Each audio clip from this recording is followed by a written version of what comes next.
ఆధ్యాత్మికానికి స్వాగతం సుస్వాగతం. నేను ఇంతకు ముందు వీడియోస్లో ఆధ్యాత్మిక విషయాలలో ప్రశ్నలు ఉన్నాయి అంటే పూజా విధానాల్లోని ప్రశ్నలే చాలా మంది అడగడం నాకు తెలుసు. అంటే దీపానికి 2 ఒత్తులు వేయాలా, 3 ఒత్తులు వేయాలా, 2 దీపాలు పెట్టాలా, 1 దీపం పెట్టాలా, 2 పెడితే మంచిదా, 1 పెడితే మంచిదా, ఇలా చాలా మంది చాలా విషయాలు నన్ను అడుగుతూ ఉంటారు.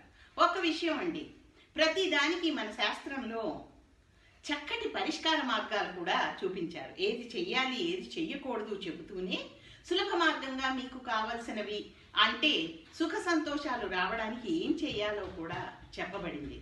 మనం దీపం వెలిగించినప్పుడు ఇత్తడి లేదా పంచలోహ వెండి కుందులలో మనం దీపాలు వెలిగిస్తాం కదా. నేతి దీపం కానీ నూనె దీపం కానీ మనం 3 ఒత్తులతో వెలిగిస్తే చాలా శ్రేష్టం.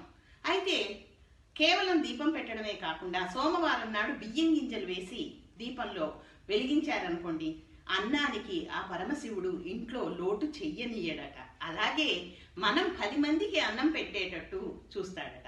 మంగళవారం నాడు పసుపు లవంగాలు కలిసి వేస్తే హనుమంతుడు మనకి శక్తిని యుక్తిని, ఆ అమ్మవారు ధన సహాయాన్ని చేస్తారట. బుధవారం నాడు పసుపు వేసి మనం దీపం పెడితే దానిలో ఉన్న పాజిటివ్ ఎనర్జీ వల్ల మనకి ఇంటికి శుభం లభించి చాలా సంతోషం కలుగుతుందట. గురువారం నాడు మనం బియ్యంతో పాటు చక్కటి ఆవు ఒత్తి వేసిన దీపాన్ని నేతితో వెలిగిస్తే గురుబలం కలిగి అనుకున్న కార్యాలు నిర్విఘ్నంగా పూర్తవుతాయి.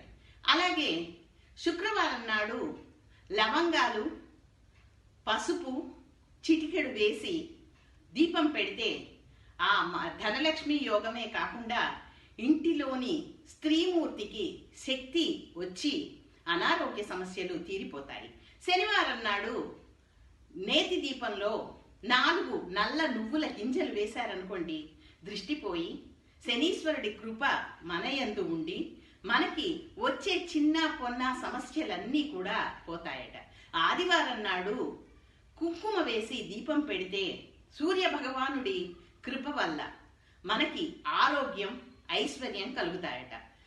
అక్షింతలు కూడా కుంకంలో కలిపి అవి వేసినా ఉత్త కుంకం వేసినా కూడా ఆదివారం నాడు సూర్యానుగ్రహం కలిగి ఆరోగ్య సమస్యలన్నీ తీరి ఐశ్వర్యం కలుగుతుందట.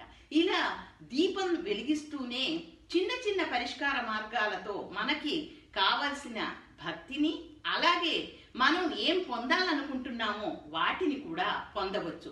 అంటే మన శాస్త్రంలో ఇది చెయ్యండి అని బలవంతం పెట్టకుండా తప్పకుండా గుడికి రావాలి అని కంపల్సరీగా మెడ మీద కత్తి పెట్టకుండా మన శాస్త్రం మన కోసం ఉందండి. అంటే ఇంతటి ఫ్రీడమ్, ఎంత అద్భుతమైన మతంలో మనం ఉన్నాం, కులంలో మనం ఉన్నాం అని అనిపిస్తూ ఉంటుంది నాకు. ఎందుకంటే నీకు గుడికి కావాలంటే రావచ్చు, దీపం పెట్టాలంటే పెట్టచ్చు, అలాగే నైవేద్యం పెట్టాలంటే పెట్టచ్చు.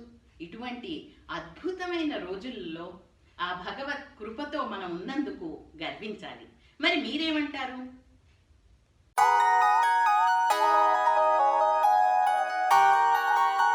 वीडियोस बनाने हैं, फिल्मोरा है ना।